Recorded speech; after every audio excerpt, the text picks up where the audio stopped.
Now, listen, guys, looking the way that I look and sounding the way that I sound, I don't really get along with boys my age. As you can probably guess, my male peers are not huge fans of what I've got going on here. And I brought this up before. Sometimes it'll be as simple as a word they yell at me from their vehicle. Sometimes they'll express this to me by a face they make at me as we're walking past each other on the sidewalk. Something like, or, which kind of just says, look, I don't have time to get into the specifics right now, but I want you to know, sir, that I'm not okay with this. Now, the reason I bring this up is because something happened.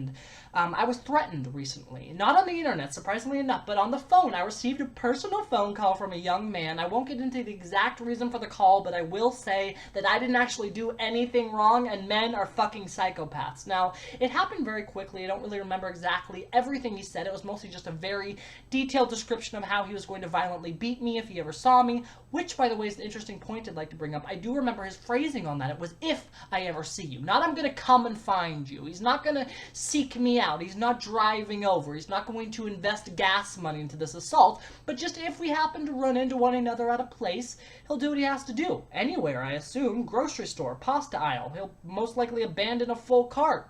Let's do this. I mean, aquarium. Fuck this octopus. I've got an ass to kick. If he's walking out of the movie theater with a hot date, he'd turn to his lady and be like, I am so sorry. This is super embarrassing. I had a blast tonight. This movie was the bomb. Channing Tatum is a force to be reckoned with, but there's a young man over here, and I promised I would stomp his head into the ground if I ever saw him in public, and voila, there he is. So you are free to watch. You can also leave. You can take a taxi. I will reimburse your fare via PayPal. Anyway, I'm getting off topic here. The phone call.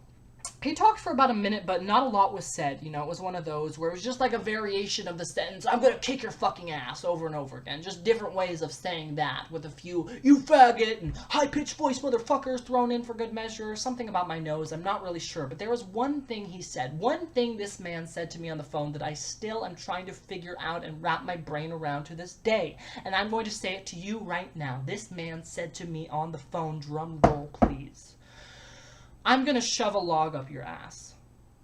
And I'm going to repeat that. I'm going to shove a log up your ass. Take it in. I still am. I mean, there are so many things I have to say about this. I don't know where to start. First of all, a log. Not a stick. Certainly not a twig. Not even a goddamn branch. But a log. Logs are big. I'm sure you're familiar with logs, audience. Logs take 3 to 4 large, muscular men to transport from place to place. They are oftentimes used as seating. I've taken a hike before and eaten a sandwich on a log with multiple pals. I drew a picture of a log here if you forget what they look like. My butthole is nowhere near ready for log entry.